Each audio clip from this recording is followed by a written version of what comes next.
একটা প্রশ্ন করি, যদি আমি বলি আগামীকাল সকাল আপনার জীবনের মোড় ঘুরিয়ে দিতে পারে? না, কোনো বড় পরিকল্পনা না, না কোনো দীর্ঘ আমল না, শুধু ফজরের পর ২ মিনিট। আপনি কি জানেন, আমাদের অনেক সমস্যা দিনের মাঝখানে শুরু হয় না, শুরু হয় দিনের শুরুতেই। আমরা ফজর পড়ি, তারপর দৌড়ে চলে যাই। কিন্তু যদি সেই ২ মিনিটই হয় আপনার রিজিকের বরকত, মানসিক শান্তি আর আল্লাহর বিশেষ সাহায্যের দরজা? আজকের ভিডিও শেষ না পারা পর্যন্ত বুঝতেই পারবেন না কেন ফজরের পরের সময়টা আপনার জীবনের সবচেয়ে অবমূল্যায়িত নেয়ামত। আমার প্রিয় ভাই ও বোনেরা, যদি আমি আপনাদের বলি ফজরের পরের একটি ছোট অভ্যাস আপনার পুরো দিনটাকে নীরবে বদলে দিতে পারে, যদি আমি বলি যে বরকত আপনি বারবার চাইছেন তা হয়তো লুকিয়ে আছে সেই কয়েক মিনিটে যেগুলো আপনি প্রতিদিন তাড়াহুড়ো করে পার করে দেন। সত্যি করে বলুন তো, শেষ কবে আপনি ফজরের পর বসেছিলেন, স্ক্রল না করে, আবার ঘুমিয়ে না পড়ে, দুনিয়ার পরিকল্পনায় ডুবে না গিয়ে, বরং শান্তভাবে উপস্থিত হৃদয়ে আল্লাহ সুবহানাহু ওয়া তাআলার সামনে বসেছিলেন? আমাদের অনেকেই ফজর পড়ি, এটা নিজেরই এক বড় নেয়ামত, কিন্তু তারপর আমরা যেন অদৃশ্য হয়ে যাই, খুব দ্রুত দরজা বন্ধ করে দিই। তারপর অবাক হই, কেন আমার সালাত শুকনো লাগে, কেন কুরআন ঠান্ডা মনে হয়, কেন ব্যস্ত সময়সূচির মাঝেও হৃদয় ভারী লাগে।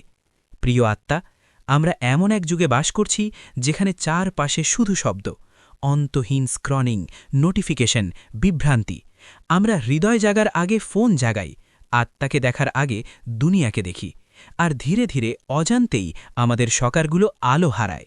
কিন্তু বিষয়টা ব্যর্থতা নয়, এটা এক দরজা, এমন এক দরজা যা আল্লাহ সুবহানাহু ওয়া তাআলা প্রতিদিন আপনার জন্য খুলে দেন। ফজরের পরের সেই নীরব জানালা, যেখানে হৃদয় কোমল, মন স্বচ্ছ, আত্মা মনোযোগী। আপনি নিখুঁত বলে নয়, আপনি প্রাপ্য বলে নয়, বরং আল্লাহ পরম দয়ালু বলে। বর্ণিত আছে যে রাসূলুল্লাহ সাল্লাল্লাহু আলাইহি ওয়াসাল্লাম বলেছেন, দিনের শুরুর অংশে বরকত রাখা হয়েছে। সকাল শুধু একটি সময় নয়, এটা সুযোগ, একটা আয়না। আপনি সকালে যা রাখবেন সেটাই দিনের রং নির্ধারণ করবে। এখানেই দোয়ার গুরুত্ব। এটা কোনো জাদুর সূত্র নয়, কোনো দুনিয়াবি চুক্তি নয়, এটা ফজরের পর এক আন্তরিক আলাপ। আমি বসি, ইভেন যদি মাত্র ২ মিনিট হয়, নিজের ভাষায় বলি, হে আল্লাহ, আজকের দিনে বরকত দিন, স্পষ্টতা দিন, হেফাজত দিন, হেদায়াত দিন। আর ধীরে ধীরে কিছু বদলাতে থাকে। হঠাৎ অলৌকিক কিছু নয়, কিন্তু সূক্ষ্ম পরিবর্তন। দিন হালকা লাগে, সিদ্ধান্ত শান্ত হয়, ধৈর্য বাড়ে, গুনাহ ভারী মনে হয়, তওবা সহজ লাগে। খেয়াল করেছেন, যখন সকালকে তাড়াহুড়ো করেন, দিন আপনাকে টেনে নিয়ে যায়। কিন্তু যখন আল্লাহ সাথে ধীরে শুরু করেন, দিন আপনার কথা শোনে। এটা কাকতালীয় নয়, এটা সামঞ্জস্য। দোয়া দীর্ঘ হওয়া জরুরি নয়, জরুরি উপস্থিতি, ধারাবাহিকতা, আল্লাহকে প্রথমে রাখা। শুনুন, আল্লাহ নিখুঁত শব্দের অপেক্ষায় নেই, অলঙ্কারময় ভাষার অপেক্ষায় নেই। তিনি অপেক্ষা করছেন সততার জন্য। আপনার ঈমান দুর্বল হলেও, হৃদয় অবশ হলেও, অতীত ভারী হলেও, দোয়ার দরজা খোলা, রহমতের দরজা খোলা, তওবার দরজা খোলা। ইয়া আল্লাহ, এমন দরজা খুলে দিন যা আমরা নিজেরা খুলতে পারি না। অন্ধকার থেকে আমাদের উঠিয়ে নিন। যখন আমরা ধরতে পারি না, আমাদের ধরে রাখুন। যখন আমরা পড়ে যাই, আবার উঠিয়ে দিন। আমাদের ভবিষ্যৎকে আপনার আলো, রহমত ও হেফাজতে ভরে দিন। অনেকে এই মুহূর্ত মিস করে, নামাজ পড়ে চলে যায় কিন্তু বসে না, ফল চায় কিন্তু শিকড় রোপণ করে না। তাই আগামীকাল সকাল গুরুত্বপূর্ণ। ফজরের পর যা করবেন তা একটি বীজ। আলেমগণ বলেন, সকাল এমন সময় যখন বিভ্রান্তি কম, আন্তরিকতা সহজ, হৃদয় এখনও দিনের দাগে ভরেনি। তাই নেককাররা তাদের সকাল পাহারা দিতেন। তারা অতিমানব ছিলেন না, তারা ছিলেন সচেতন। দোয়া আসলে উচ্চারিত নিয়ত।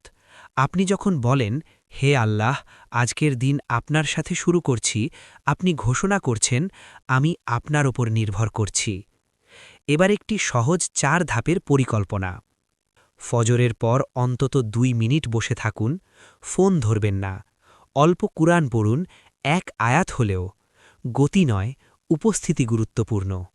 রাতে স্ক্রল কমান, ফজর রক্ষা করতে রাত রক্ষা করুন। গোপন ইবাদত রাখুন, একটি দোয়া, একটি চোখের পানি, একটি সাদকা, যা কেউ জানে না। মনে রাখবেন, একদিন ব্যর্থ হলে পরের দিন আবার শুরু করুন। আবার শুরু করাও ইবাদত। কিছু ফাঁদ এড়িয়ে চলুন। দোয়াকে লেনদেন বানাবেন না, তাড়াহুড়ো করবেন না, তাৎক্ষণিক ফল আশা করে হতাশ হবেন না, অন্যের সাথে তুলনা করবেন না। আল্লাহ বিলম্ব করেন নিষ্ঠুরতার কারণে নয়, হিকমতের কারণে।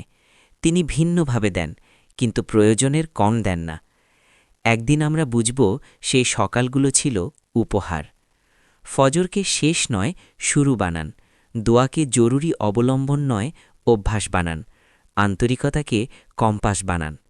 শেষে চলুন একসাথে ছোট একটি দোয়া করি। ইয়া আল্লাহ, আমাদের হেদায়েত দিন, হৃদয় শুদ্ধ করুন, সময়ে বরকত দিন। আমাদেরকে এক মুহূর্তের জন্য আমাদের নিজেদের ওপর ছেড়ে দেবেন না। হে আল্লাহ, যারা ক্লান্ত, যারা নীরবে কষ্ট বহন করছে, তাদের উপর রহম করুন। আমাদের লুকানো যুদ্ধগুলো আপনি জানেন। আমাদের অশ্রু, আমাদের ভয়, সবই আপনার জানা। ফজরের পরের সময়টা দোয়া ও জিকিরের জন্য খুব বরকতময়। এখানে এমন কিছু সাহি দোয়া ও জিকির দিচ্ছি যেগুলো রিজিকের বরকত, হেফাজত ও অন্তরের শান্তির জন্য উপকারী। সকালের হেফাজতের জিকির। আয়াতুল কুরসি, সূরা আল বাকারা 2:255। ফজরের পর একবার পড়লে সারাদিন আল্লাহর হেফাজতে থাকার কথা সাহি হাদিসে এসেছে। সূরা আল ইখলাস, আল ফালাক, আন্নাস, প্রত্যেকটি 3 বার। রাসূলুল্লাহ সাল্লাল্লাহু আলাইহি ওয়াসাল্লাম সকাল সন্ধ্যায় এগুলো পড়তেন, বিপদ থেকে সুরক্ষার জন্য। আল্লাহুম্মা ইন্নী আসআলুকা ইলমান নাফিআন ওয়া রিজকান তয়্যিবান ওয়া আমালান মুতাকাব্বালান। উচ্চারণ: আল্লাহুম্মা ইন্নী আসআলুকা ইলমান নাফিআ ওয়া রিজকান তয়্যিবা ওয়া আমালান মুতাকাব্বালান। অর্থ: হে আল্লাহ, আমি আপনার কাছে উপকারী জ্ঞান, হালাল ও বরকতময় রিজিক এবং কবুলযোগ্য আমল চাই। এই দোয়াটি ফজরের পর পড়ার কথা হাদিসে এসেছে। বিসমিল্লাহিল্লাযী লা ইয়াদুররু মা ইসমিহি শাইউন ফিল আরদি ওয়ালা ফিস সামা ওয়া হুয়াস সামিউল আলিম। 3 বাহ। অর্থ: আল্লাহর নামে শুরু করছি, যার নামের সাথে আসমান জমিনের কোনো কিছু ক্ষতি করতে পারে না। তিনি সর্বশ্রোতা, সর্বজ্ঞ। সকাল সন্ধ্যায় 3 বার পড়লে হঠাৎ বিপদ থেকে হেফাজতের কথা এসেছে। দিনের বরকতের দোয়া। রসূলুল্লাহ সাল্লাল্লাহু আলাইহি ওয়াসাল্লাম দোয়া করতেন, আল্লাহুম্মা বারিক লি উম্মতি ফি বুকুরিহা। অর্থ: হে আল্লাহ, আমার উম্মতের জন্য দিনের শুরুর সময়টিতে বরকত দিন। সহজ কিন্তু শক্তিশালী জিকির। সুবহানাল্লাহি 33 বার, আলহামদুলিল্লাহি 33 বার, আল্লাহু আকবার 34 বার, অথবা সুবহানাল্লাহি ওয়া বিহামদিহি 100 বার। এতে গুনাহ মাফ ও হৃদয়ের প্রশান্তির ফজিলত এসেছে। কিভাবে রুটিন বানাবে? ফজরের সালাম ফিরিয়ে 1 মিনিট চুপচাপ বসো। তারপর আয়াতুল কুরসি 3 কুল 3 বার। তারপর রিজিকের দোয়া। তারপর নিজের ভাষায় আন্তরিক দোয়া। সব মিলিয়ে 5 থেকে 7 মিনিট, কিন্তু এর প্রভাব পুরো দিনে ছড়িয়ে যাবে ইনশাআল্লাহ। মনে রেখো, রিজিক শুধু টাকা না, রিজিক হল শান্তি, সুস্থতা, হালাল উপার্জন, ভালো সম্পর্ক, মানসিক স্থিততা। ফজরের পর এই ছোট অভ্যাসটা নাও, হয়তো এটাই তোমার জীবনের নীরব পরিবর্তনের শুরু।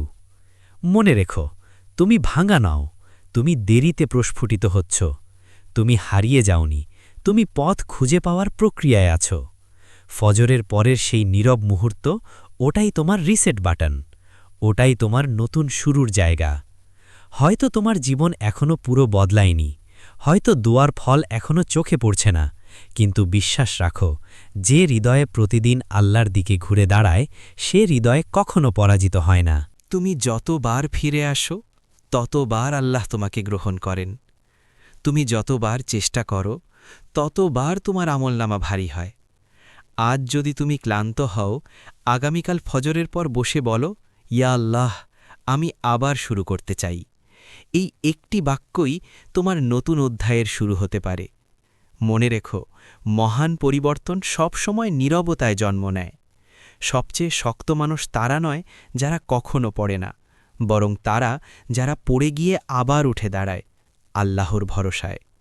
তাই কাল সকালকে হালকা করে নিও না, ফজরকে তাড়াহুড়ো করে শেষ করো না। তোমার রব তোমার অপেক্ষায় আছেন। আর যদি এই কথাগুলো তোমার হৃদয়ে একটু আলো জ্বালিয়ে থাকে, তাহলে আজই সিদ্ধান্ত নাও, আগামীকাল ফজরের পর তুমি দৌড়াবে না, তুমি বসবে, তুমি বলবে, তুমি শুরু করবে, আর আল্লাহ বাকি পথ খুলে দেবেন।